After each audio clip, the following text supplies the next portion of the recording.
ഏർവാടി ശേഖന് ആ തീ കെടുത്താൻ പറ്റിയില്ലേ എന്ന് ചോദിച്ചപ്പോ മൂപ്പര് പറയാ, മിനായിൽ എന്തിയാ അള്ളാഹ്ക്ക് കെടുത്താൻ പറ്റിയില്ലേ? നോക്കണങ്ങൾ എന്താ ചോദ്യം. ഇതാണ് ചോദിച്ചാൽ ഉടനെ അവിടുന്ന മിനായിൽ എന്തിയാ അള്ളാഹ്ക്ക് കെടുത്താൻ പറ്റിയില്ലേ?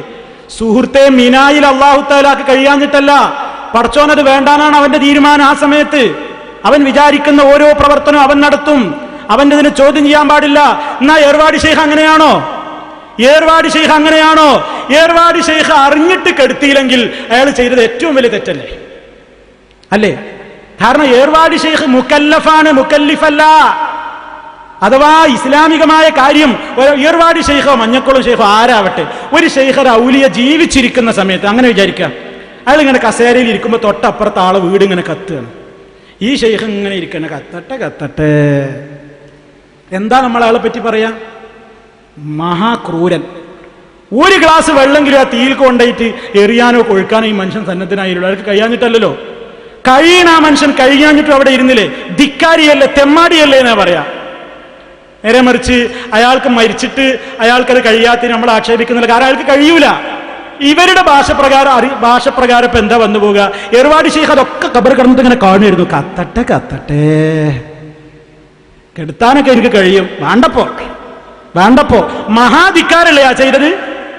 മഞ്ഞക്കുളം ശൈഖ് ഖബർ കിടന്നിട്ട് ഇങ്ങനെ കാണുക, എന്റെ പെട്ടിയിലുള്ളത് ഇങ്ങനെ തുറന്നു കൊണ്ടേക്കോട്ടെ, എടുത്തോ. ഇപ്പൊ അറിയുന്നുണ്ട്. അറിയാഞ്ഞിട്ടോ ഒന്നുമല്ല, തടയാൻ കഴിവുണ്ട്. കഴിയാഞ്ഞിട്ടുമല്ല, കൊണ്ടേക്കോ. മൂപ്പര് ഇങ്ങനെ പറയാ.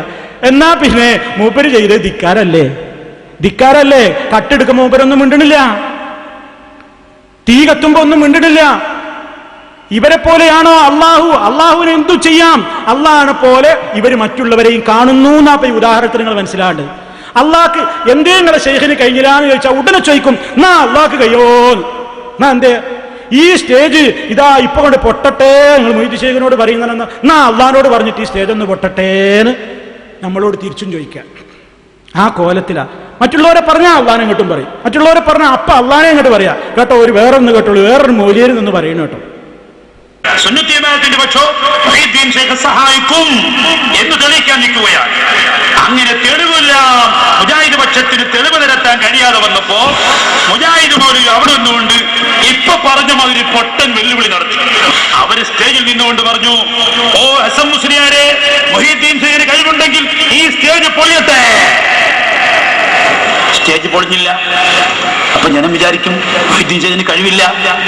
അതിന് മറുപടി ഹസൻ മുസ്ലിയാർ അപ്പുറത്ത് നിന്നുകൊണ്ട്, ഓ മൗലവി, അല്ലാഹു തആലയ്ക്ക് കഴിവുണ്ടെങ്കിൽ ഈ സ്റ്റേജ് പൊളിയട്ടെ. സ്റ്റേജ് പൊളിഞ്ഞില്ല. മൗലവി പറയും അല്ലാഹു തആലയ്ക്ക് കഴിവില്ല എന്ന്. കണ്ടോ? മുഹീദ്ദീൻ ശൈഖിന് കഴിവുണ്ടെങ്കിൽ സ്റ്റേജ് പൊളിയട്ടെ എന്ന് മുജാഹിദ് മൗലവി പറഞ്ഞപ്പോ അപ്പുറത്തുനിന്ന് ഹസൻ മൗലവി പറഞ്ഞു, അള്ളാഹ്ക്ക് കഴിവുണ്ടെങ്കിൽ ഈ സ്റ്റേജ് പൊളിയട്ടെ. എന്താണ് ധിക്കാരം നോക്കൂ നിങ്ങൾ. എവിടേക്കാ അവരാരോട് എന്താ അങ്ങോട്ട് പറഞ്ഞാൽ അപ്പം അങ്ങോട്ട്. ഇവർക്ക് ആരാ വലുത്? ഇവർക്ക് ആരാണ് വലുത്? ആരോടാണ് സ്നേഹം? ആരോടാണ് കൂറ്? ആരോടാണ് ആദരവ്? ആരോടാണ് ബഹുമാനം? അള്ളാഹുവിനെ പറ്റി എന്താ പറഞ്ഞുകൂടാത്തത്? അള്ളാഹുവിന് എന്തെങ്കിലും ഒരു കാര്യം ചെയ്യൽ നിർബന്ധമല്ല. എന്നാൽ സൃഷ്ടികൾ അങ്ങനെയാണോ? സൃഷ്ടികൾ അവർക്ക് കഴിയുന്ന കാര്യമാണെങ്കിൽ ചെയ്യണം. എന്റെ കണ്ണിന്റെ മുമ്പിൽ ഒരു കുട്ടി കിണറ്റിലേക്ക് ചാടാൻ പോവുകയാണെന്ന് ഞാൻ കണ്ടുകൊണ്ട് നിൽക്കാൻ പാടില്ല. ആ കുട്ടിയെ ഞാൻ തടുക്കണം, കുട്ടിയുടെ കൈ പിടിക്കണം. ഞാനിക്ക് കഴിയുന്നുണ്ടെങ്കിൽ. കഴിയില്ലെങ്കിൽ പിന്നെ കാര്യമല്ല.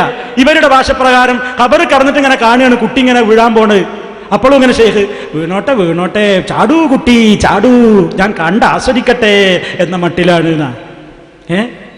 ഇങ്ങനത്തെ അബദ്ധല്ലേ പറയണ്. പറഞ്ഞു എവിടേക്കെത്തി? എല്ലാ സമയത്തിനും ഇപ്പൊ ഇവർക്ക് അള്ള പോലെ ഏത് പ്രശ്നത്തിനും മമ്പർത്തക്ക പ്രാർത്ഥിക്കാൻ പോണത്. ഹുസൈൻ അണ്ടത്താനി ഇപ്പൊ അടുത്ത പത്രത്തിലൊരു കണ്ടില്ലേ, എ പി സുന്നിയുടെ നേതാവ് പറഞ്ഞൊരു പ്രസ്താവന പത്രത്തിലുണ്ടായിരുന്നു. പത്രങ്ങളൊക്കെ റിപ്പോർട്ട് ചെയ്തു. എന്താ പറഞ്ഞത്? മാർക്സിസ്റ്റ് പാർട്ടിയിലെ നേതാക്കന്മാർക്കിടയിലുള്ള തർക്കം ഒന്ന് പരിഹരിച്ച് കിട്ടാൻ വേണ്ടിയിട്ട് ഞാൻ മമ്പർത്തടക്കമുള്ള എല്ലാ ദർഗകളിലും പോയി പ്രാർത്ഥിച്ചു നോക്കാറുണ്ട്. നോക്കട്ടെ നിങ്ങൾ. ഇയാള് പ്രാർത്ഥിക്കാൻ പോണത് എവിടുക്കാ? മമ്പർത്ത് പോയിട്ട് പ്രാർത്ഥിക്കാറുണ്ട്. VS-നെയും പിണറായിയെയും ഭിന്നിപ്പിക്കരുതേ, ഒന്നിപ്പിക്കണേ മമ്പർത്ത തങ്ങളെ എന്ന് മമ്പർത്ത തങ്ങളോടടക്കം പോയിട്ട് ഞാൻ പ്രാർത്ഥിക്കാറുണ്ട്. ഓക്കെ, നിങ്ങൾ ഇവർക്ക് പ്രാർത്ഥിക്കാൻ അള്ള വേണ്ട. ഇനിയിപ്പോ ഇർഫാദ് ഇറങ്ങിയില്ലേ, ഇവർ അള്ളാഹിനോട് പ്രാർത്ഥിക്കുന്നല്ല, പരിപാടിയെ അവസാനിപ്പിച്ചു. ഞാൻ